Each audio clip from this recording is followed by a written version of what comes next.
அன்பு சகோதர சகோதரிகளே அனைவருக்கும் வணக்கம்.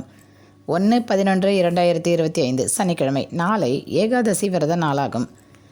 ஏகாதசி விரதம் என்பது நம் விஷ்ணு பெருமானை வழிபடும் விரதமாகும். இந்த ஏகாதசி ஒவ்வொரு மாதமும் 2 முறை வரும். ஏகாதசியில் விரதம் இருப்பது புண்ணியங்களையும் செல்வத்தையும் நன்மைகளையும் தரும். ஏகாதசி விரதம் இருப்பவர்கள் கடைபிடிக்க வேண்டியது: அதிகாலையில் எழுந்து குளித்து அன்றைய பூஜைகளை நிறைவேற்ற வேண்டும். மகாவிஷ்ணுவை மனதில் தியானித்து விரதம் இருக்க வேண்டும். முழுமையாக உணவு உட்கொள்ளாமல் தண்ணீர், பால், பழம், கிழங்குகள், அரிசி உணவை தவிர்க்க வேண்டும். விரதம் இருப்பவர்கள் பகலில் உறங்கக்கூடாது. இந்த புனித நாளில் ஏழைகளுக்கு அன்னதானம் அளிப்பது நமக்கு புண்ணியத்தை சேர்க்கும். ஏகாதசி விரதம் இருந்தால் கர்மேந்திரியங்களால் ஏற்படும் தீவினைகள் அழிந்து நமக்கு மோட்சம் கிடைக்கும்.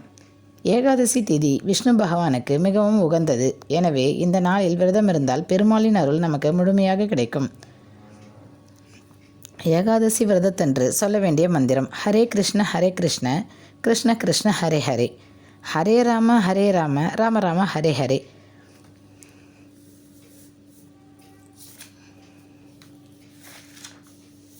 ஏகாதசி விரதம் இருப்பவர்கள் பகவத்கீதையை பாராயணம் செய்வது, கீதை உரையை கேட்பது, பகவான் ஸ்ரீ கிருஷ்ணருக்கு நெய் தீபம் ஏற்றி ஆரத்தி காட்டுவது என்பதை விரதம் இருக்கும்போது செய்யலாம்.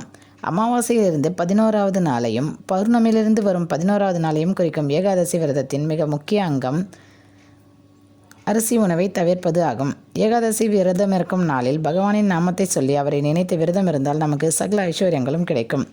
பெருமாளுக்கு உகந்த சனிக்கிழமையில் நாளை வரும் ஏகாதசி மிகவும் சிறப்பு வாய்ந்தது. எனவே ஏகாதசி விரதம் இருப்பவர்கள் இதை கடைப்பிடிக்கலாம். விரதம் இருக்க நேரமில்லாதவர்கள், வேலைக்கு செல்பவர்கள் ஓம் நமோ நாராயணா என்று பெருமாளின் மந்திரத்தை மனதார நினைத்து வணங்கினால் அவரின் அருள் நமக்கு கிடைக்கும். நன்றி, வணக்கம்.